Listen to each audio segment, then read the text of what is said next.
Well, thank you so very much. It's an absolute pleasure to be with you all in Norway. And it's lovely to see so many young people. I'm going to talk to you about a person who lived in 600 or so BC, so around 25 centuries ago. Why should we be interested? Well, there are several reasons. First of all, the main part of what I'm going to say is about Daniel as a young person and what he experienced essentially as a teenager, let's say between he was 15 and he was 20. He lived in a very narrow culture for the first part of his life. It was a monotheistic culture. It was a Jewish culture. And then suddenly, virtually overnight, he was taken by force many kilometers away to a completely different culture. The language was totally different. The legal system was totally different. The economic system was completely different. And so it goes on. It was a very powerful culture. And we can think of that and ask ourselves, why should it be important for us as young people in the 21st century to think about it at all? Now, I want to come to the central point right away, and it's this. Daniel was brought up in a God-fearing environment, that's clear. To the end of his life, he maintained devotion to God. It's clear that he prayed and he read his Bible. And that's very good. But there's something else he kept doing. You see, I've lived long enough to notice many people who still read their Bible. They go to church, they say their prayers. But long ago, they have lost the cutting edge of their public witness. They've been silenced by secular culture. Many of them have got scared so that their Christianity is done in private, either in the box that is their house or the box that is their church. And for years, they've never let other people know that they've been a Christian, that they are one. And what amazes me about this man, Daniel, and his three friends, is they did not simply maintain their devotion to God, but they maintained their witness. And many years ago, when I was thinking about this, I thought, here am I in a university away from my own home. I moved from Ireland to England. I can maintain my devotion, I think, by the grace of God and my Bible reading. But how do I keep on witnessing? And that's what I want to encourage you to do. Because there's nothing that transforms your life as much as the experience of having the courage to witness to your friends and peers and to see their lives transformed. And the first person you see become a Christian and change their worldview, that will change you completely. And so we're going to have a look and ask the question, Daniel, tell us, what was it kept you standing straight in public for all of your life, standing as a believer in God?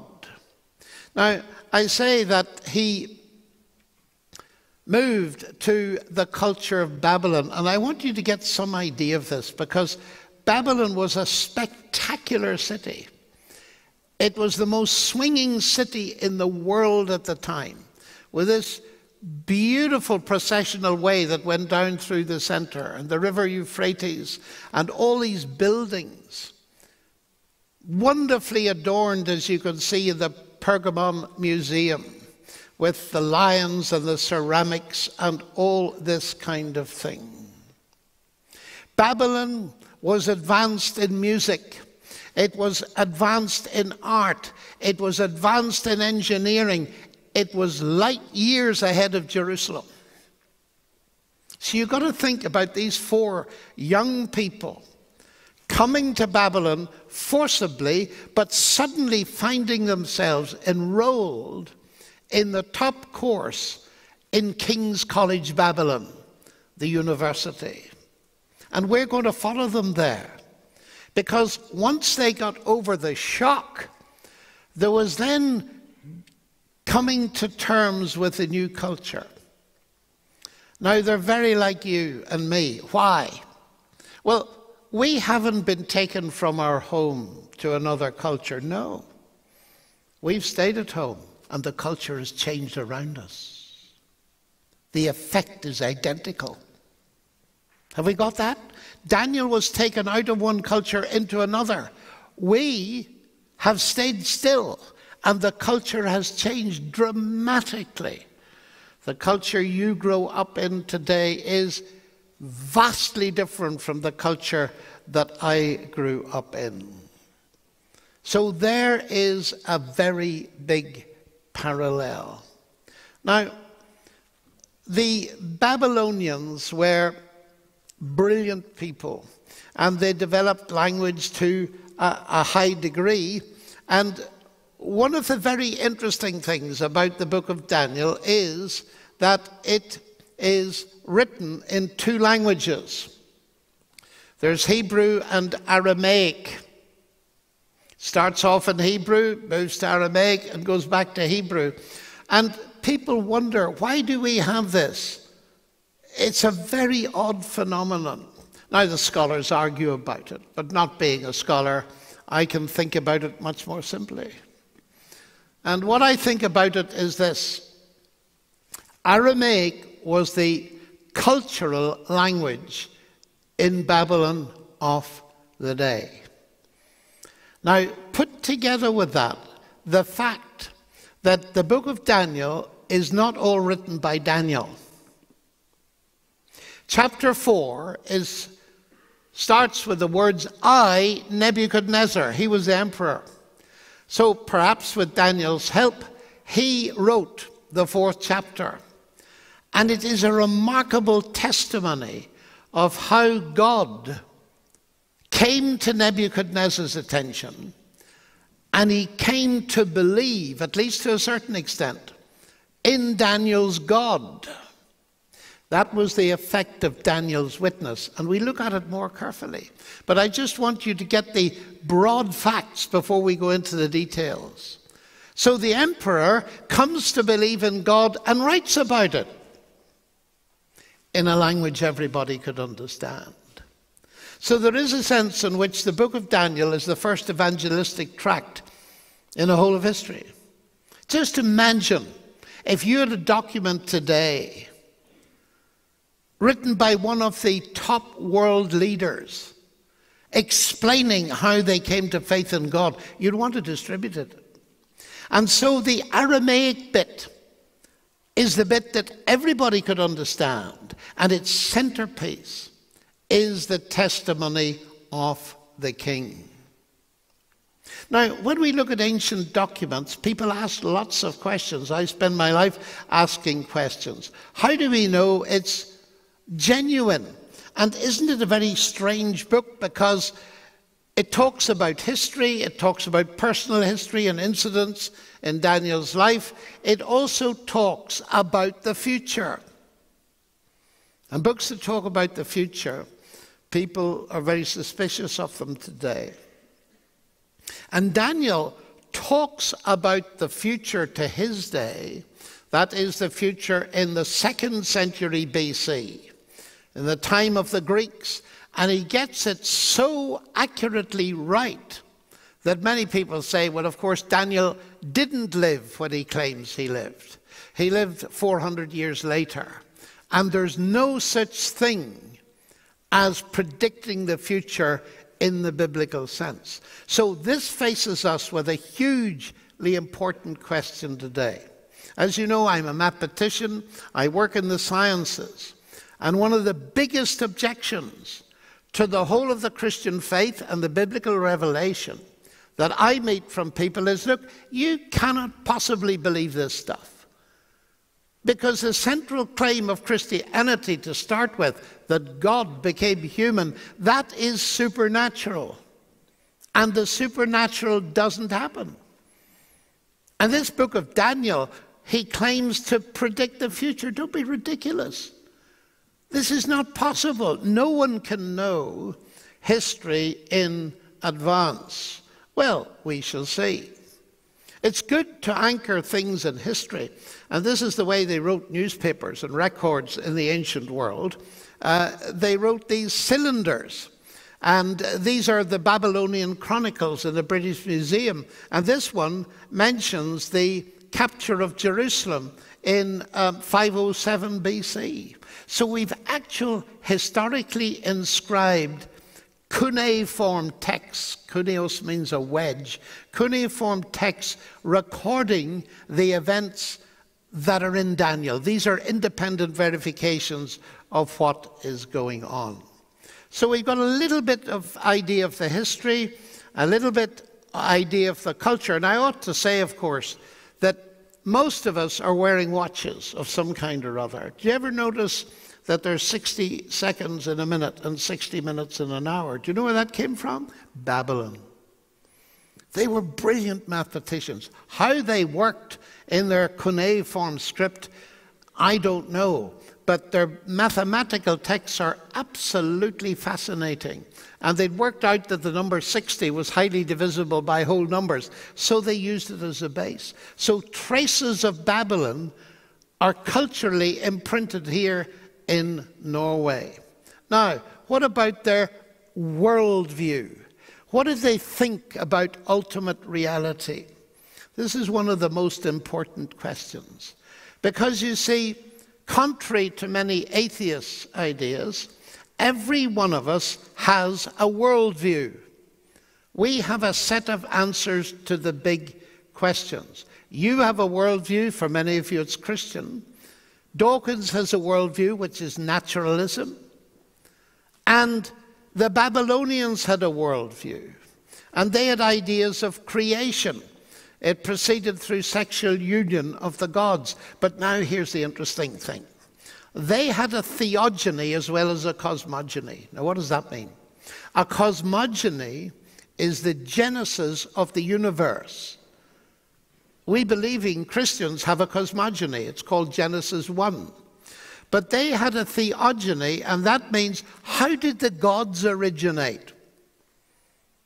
Because they believed that the gods originated from somewhere. They were not always there. And what they thought was this. In the beginning, there was primeval matter. And all else, the world and so on, and the gods, arose from this original matter. And you say, but this is very remote as an idea from the ancient world. But just a minute. What they did effectively was to make gods out of the forces of nature. And here I see a huge similarity to today. I know physicists. And effectively, they believe that the four fundamental forces of nature, strong and weak, gravitational force, strong and weak nuclear force, and electromagnetism, those forces determine everything. They don't call them gods, but they might as well, because they'll get you in the end. Gravity will get a lot of us in the end, unfortunately. And many thinkers like Paul Davies, the physicist, he looks at the universe and he sees great evidence of intelligence and design. And you think he's going to become a believer in God. Oh no, he says, this is superhuman intelligence. It's not supernatural. It has evolved in exactly the same way as our intelligence. Now, apart from the different language, there's hardly any difference at all between many atheists today and the ancient Babylonians. In other words, Daniel and his friends were pushed into an essentially materialistic worldview. Do you notice where the gods came from? They came from the matter of the universe. They are material gods. And so we can learn a great deal in how they dealt with them. And of course, these days, what happens is no one can avoid the question of creation. They get rid of a transcendent creator, God, and then they say matter is capable of creation. You've got to have something to do with the creation. But even more so, they claim that nothing is the creator, that the whole universe created itself out of nothing. And at this point, I'm tempted to give you a lecture on nothing. But I'm not going to. Because I've written a book about nothing. It's really called God and Stephen Hawking, but it investigates this idea. Do you know, in our culture today, the basic choice that you have to make is between God as creator and nothing as creator. It's one of the reasons the biblical worldview makes so much sense to me. So there are parallels. But now, let's look quickly at the whole book. The trouble with talks like this is that we don't get very far. And I know you're intelligent young people. And one of the things that has fascinated me since boyhood is the way in which some literature is organized at the structure level. And Daniel is a brilliant example of it. So I want us to look at what the book is like as a book. Well, first of all, some of it is chronological. But unfortunately, the revelations of chapter 7 and 8 occur before what is said in chapter 6, so the whole book is not chronological. Secondly, it's not neatly divided into prophecy and narrative. There's narrative in chapter 1, there's prophecy in chapter 2, there's narrative in chapters 3, 4, and 5, and then there's some prophecy, etc., etc. So that's not neat either. So the important thing is to look at its literary structure. Now, this might be a slightly new idea to you. So I'm going to give you the fastest run through Daniel you've ever seen in your lives. So fasten your seatbelts and let's go. Here is a table of contents of the book of Daniel. First of all, the story in the university where he refused the king's food. Do you remember that? Secondly, in chapter 2, there's the story of Nebuchadnezzar's terrifying dream of a great image that came crashing down when a stone hit it. And thirdly, Nebuchadnezzar himself built a golden image. The dream had gone to his head. So he built a golden image, and he asked people, including Shadrach, Meshach, and Abednego, to bow to it, and they refused. And then in chapter 4, Nebuchadnezzar, and it's about him again, got very proud. And he was walking on the roof of Babylon, and he said, "Isn't this great Babylon that I built for my glory and my majesty?" And in that moment, he was cut down, exactly in fulfillment of a dream of a tree he'd had that was cut down. And he behaved like an animal, and he ate the grass, and his hair grew long, and his nails grew long for 7 years. And then God restored him. But in the next chapter 5, there's another king, Belshazzar. And he made a mockery of God. And he was mocking God at his banquet, Belshazzar's feast, where he brought the vessels from the temple of God and put them on his table. And a hand came out and wrote on the wall, And that night he was killed, and the empire of Babylon fell. Why that happened, we shall see. So there are 5 stories, one after the other, and they come to a huge climax at Belshazzar's feast and the end of the reign of the Babylonians. Now be careful here. Babylon remained the capital city as we move into chapter 6, because now the governing empire is Medo-Persia, but it's the same capital city. So we have a change of empire. It's like, in a way, Hong Kong was ruled by the British for a while, and now it's gone back to the Chinese. It's the same place, but different rulers. That's what happened here. Incidentally, Daniel is the only person in history of any kind who's ever run 2 empires. How do you rise to the top of 2 empires and not only maintain your faith in God, but maintain your witness to God? Well, we shall see. So let's now look at what happens next. This is the story of Daniel refusing to pray to the king, and he's put in the lion's den, and he's released. Then in chapters 7 and 8, we've 2 visions. A vision of 4 animals, and then a vision of 2 animals.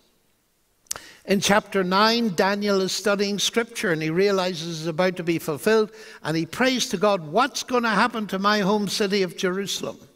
And God tells him there's going to be a long history before Jerusalem is restored.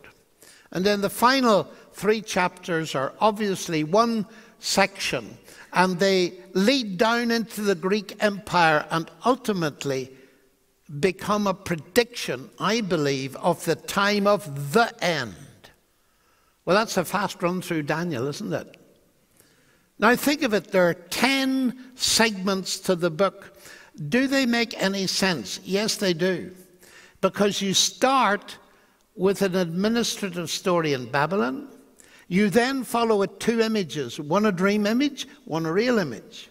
Then you have 2 kings disciplined. One is disciplined and restored, one is disciplined and not restored. Then you start up again. You have administration in Medo-Persia. And then you have 2 visions of animals.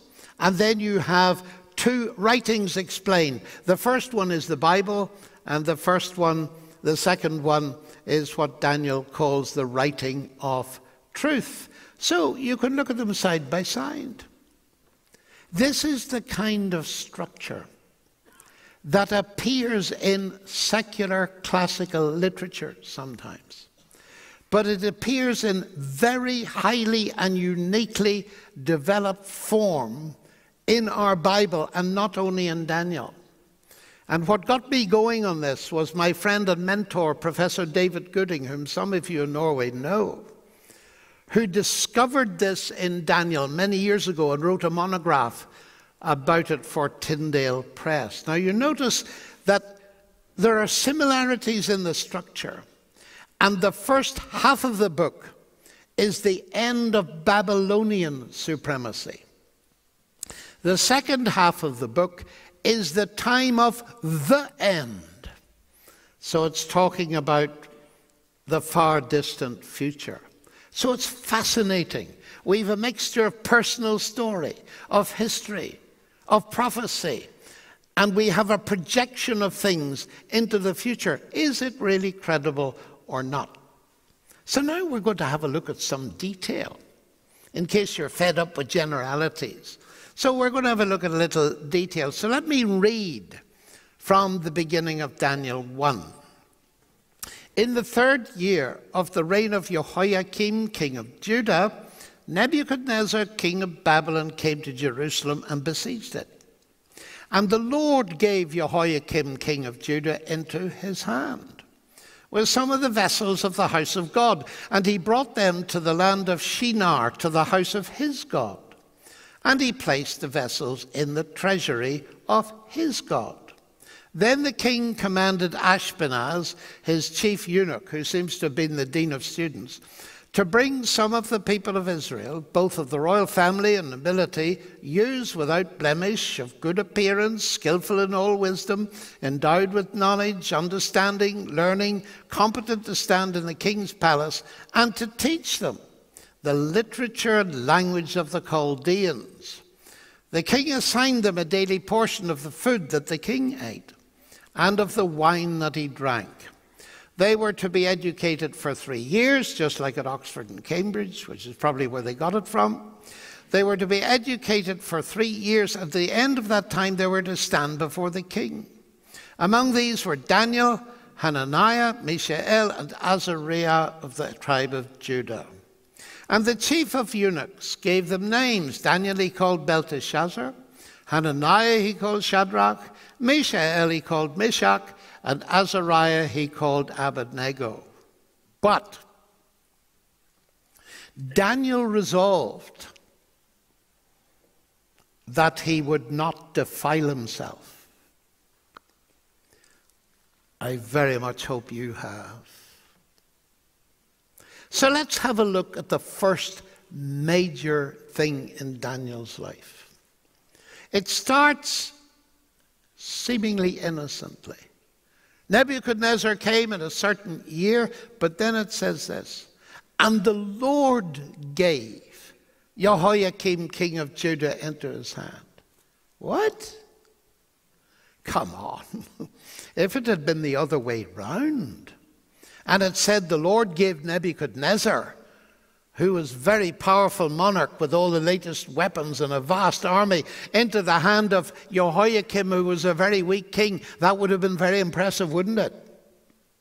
But listen, any contemporary historian, and I've talked to them, would say what happened is a typical example of Darwinism in history. You've got a vast, great nation, you've got a tiny little nation standing in the way, and they just roll over them and wipe them out. So what's this then? The Lord gave. Why risk looking a fool by saying the Lord's behind it? It's very striking to me. And it's telling us a great deal about Daniel.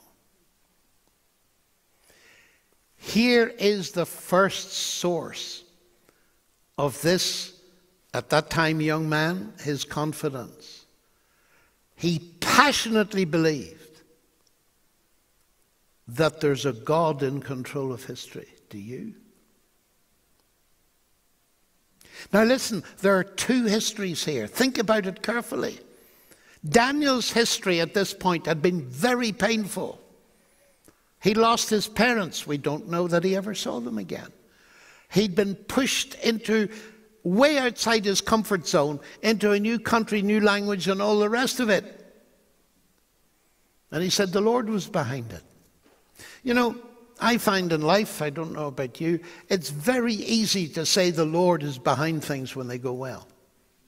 Isn't it?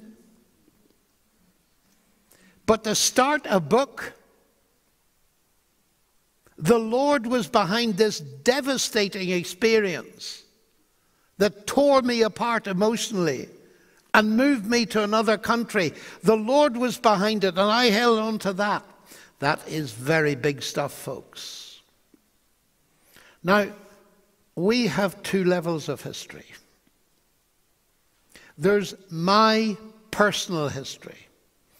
And as you sit here tonight, we, each of us, have a history. And we're in the middle of that history, so to speak. And perhaps you've got huge questions about your history right now, tonight. Is God really behind what's happening to me now? Can I trust him for tomorrow and next week? There's your history. But then there's global history. Things are happening in my country. You may have heard of Brexit. I don't understand them. And many people are fearful of what will happen. And around the world, things are happening. Global moves in technology, global moves in culture, and all the rest of it. And they're way beyond little me. And they seem out of control. Are they? Is there really? I mean, let's face it, let's be open. Is it really possible to believe there's a God ultimately in control? This is a hugely important practical question. And Daniel puts it right at the beginning to shake us into thinking about something vitally important. Now, he's a brilliant teacher. You would expect that the question will be answered, and it is answered. It's answered in chapter 9, where Daniel is reading scripture, Jeremiah. And he discovers that he's living at a period nearing the predicted end of the exile. And being a very wise person, when he reads prophecy and scripture, he prays about it. What does this mean, God? Are we going to go back home? Or what's going to happen? God's answer is very complex. But as Daniel prays, he opens his heart and he shows us why he held on to God. Why did he? When he was a boy in Jerusalem, clearly he had a Jewish background. Presumably he went to synagogue with his father, and he'd heard the prophets. And again the prophets came, first to Israel and then to Judah and Daniel, saying, look, in your culture, you are compromising with the idolatrous interpretation of the universe that the Assyrians and Babylonians hold. You're playing with fire. And what's going to happen, God says, is that if you don't stop, that culture is going to engulf you. They didn't stop. And the culture engulfed them. So Daniel's own captivity, get this, because this is just amazing. His own captivity became evidence to him that God's word was being fulfilled. And our culture, folks, our culture is in huge danger. Each one of you, all of us, do you know you're only 2 clicks away from disaster on the internet?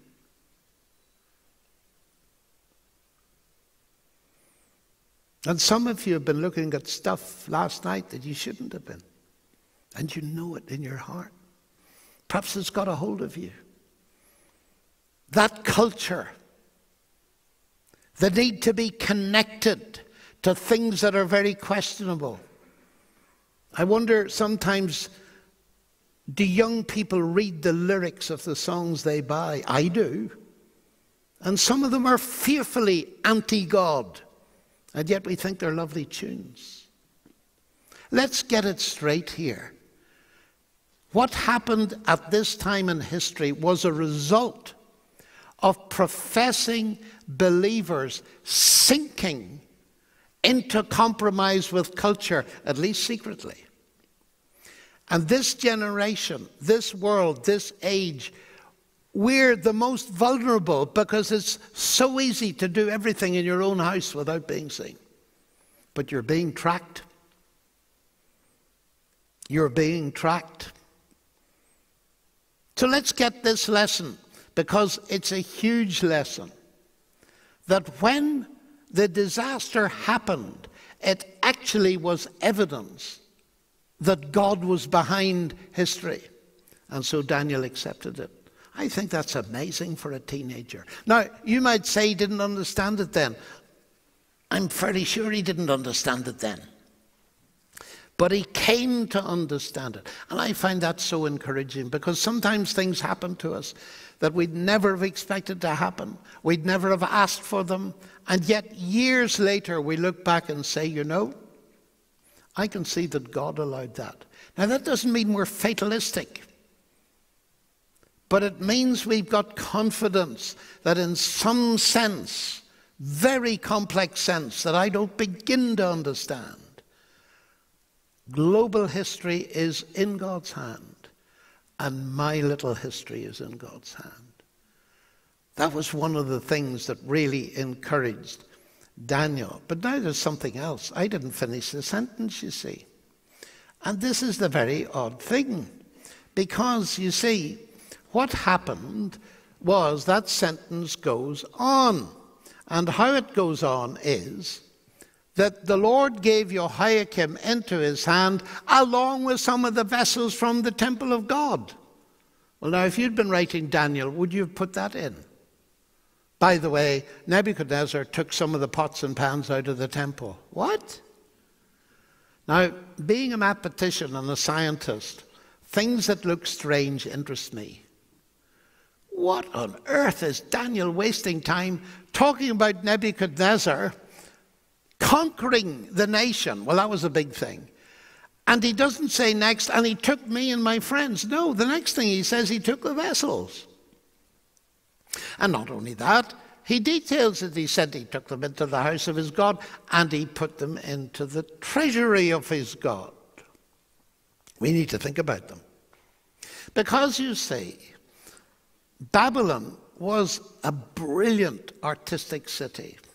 If you go to the Pergamon Museum in Berlin, you'll see it, at the British Museum in London.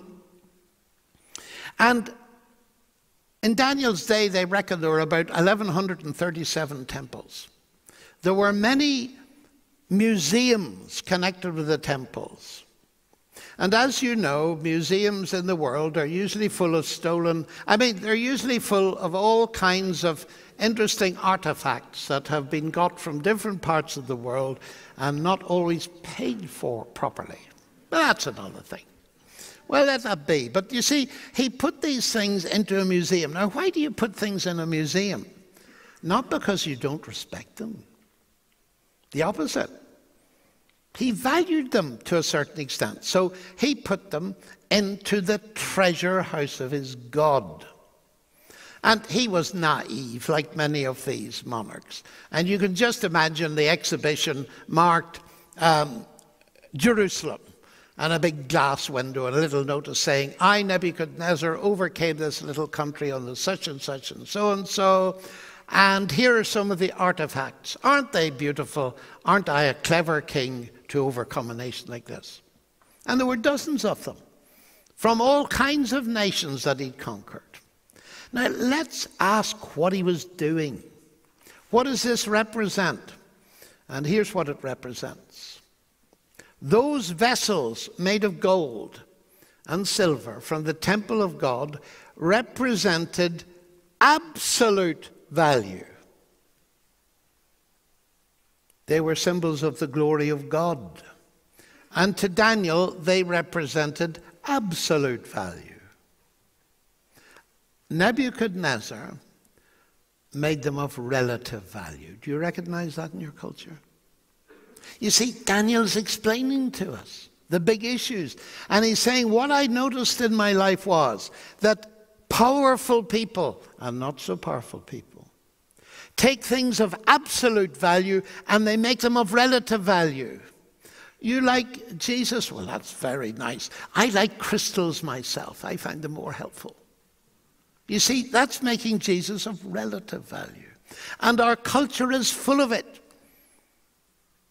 Because the influence of relativism from the ancient world has been to do exactly this, so people come to the foolish conclusion that there is no absolute truth, that there is no absolute value, that there is no absolute morality.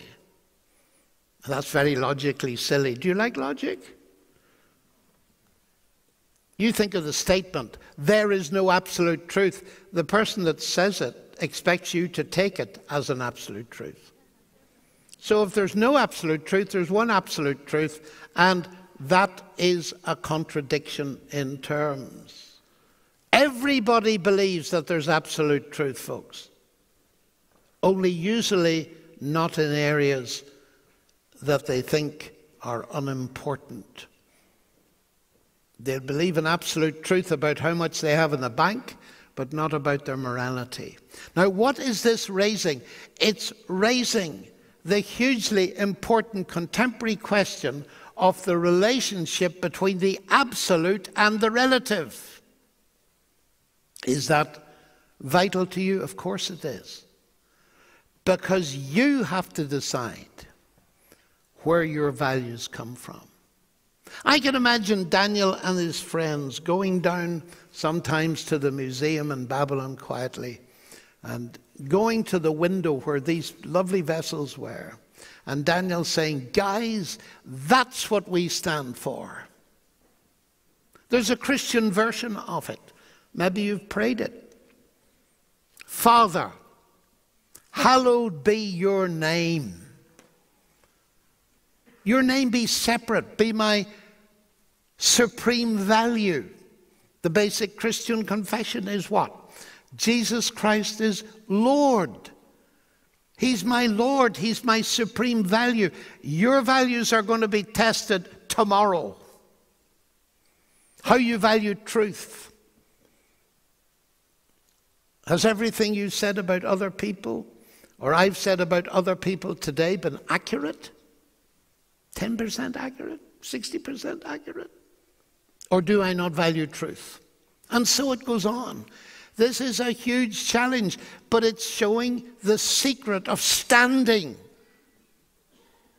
If you've got no sense of God covering your history, you'll wobble and fall. If you've got no sense of God being your supreme value, the same thing is going to happen. You're going to be wiped away in a society that is desperate to take what's most precious from you and destroy your value system. Now, this is the start of an analysis of the nature of values.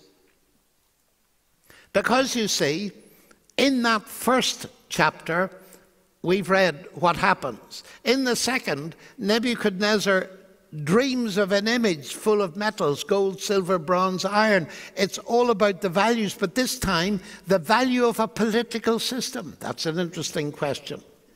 And then in chapter 3, he makes a golden image.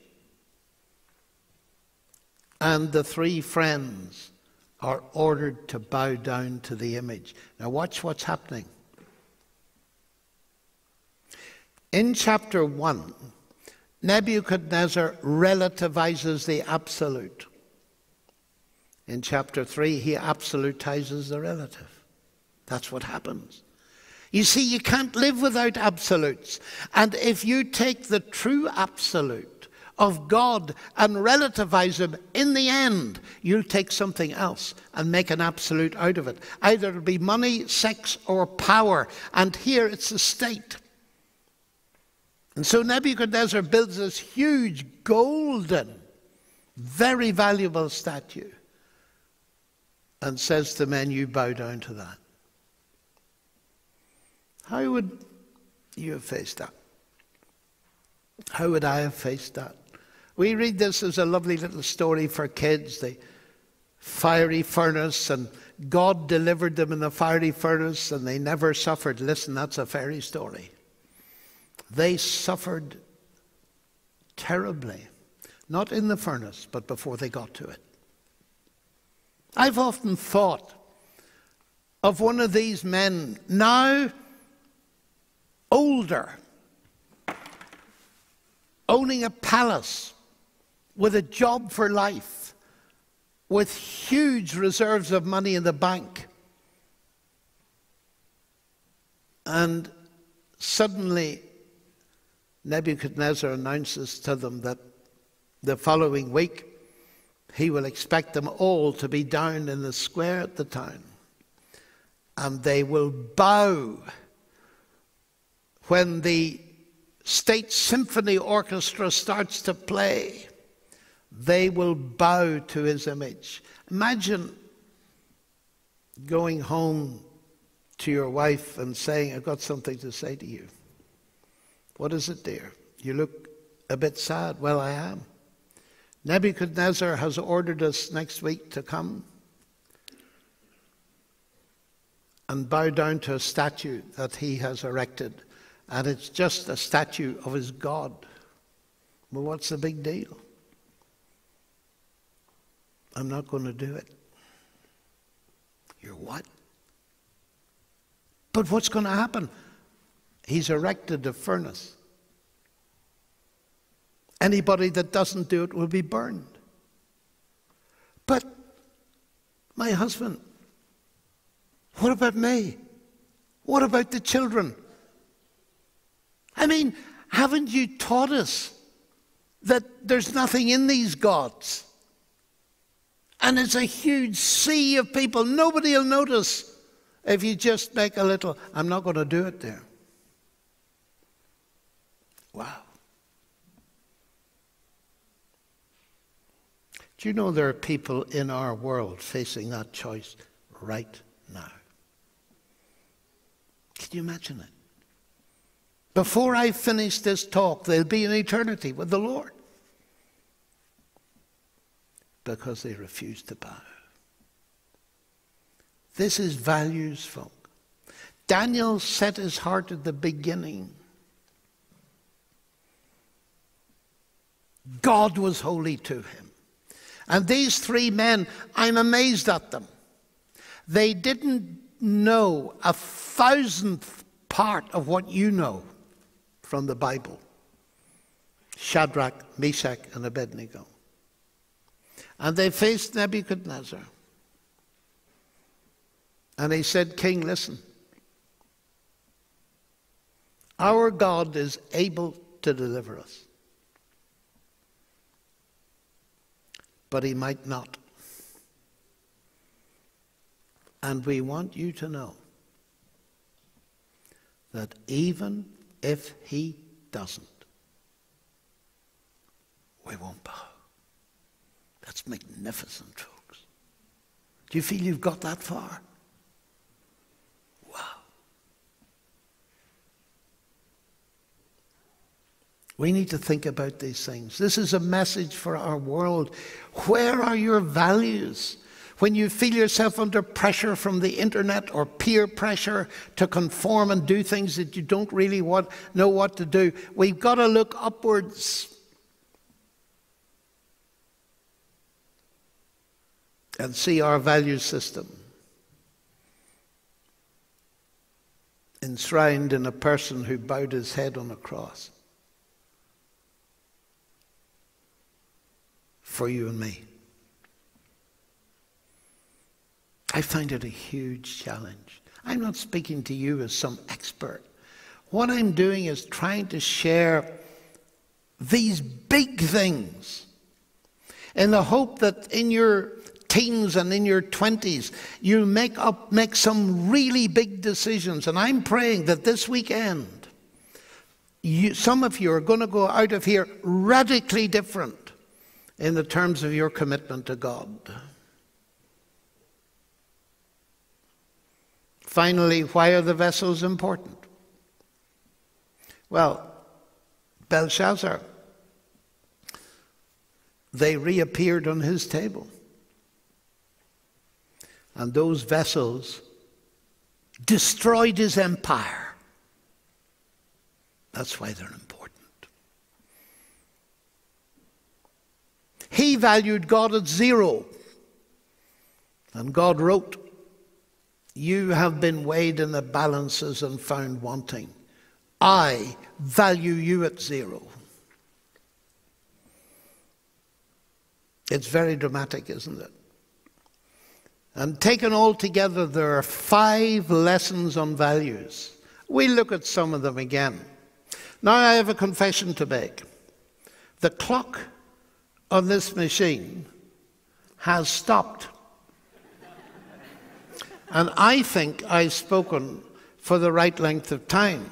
So if you want to hear any more, you better come tomorrow. Thank you very much.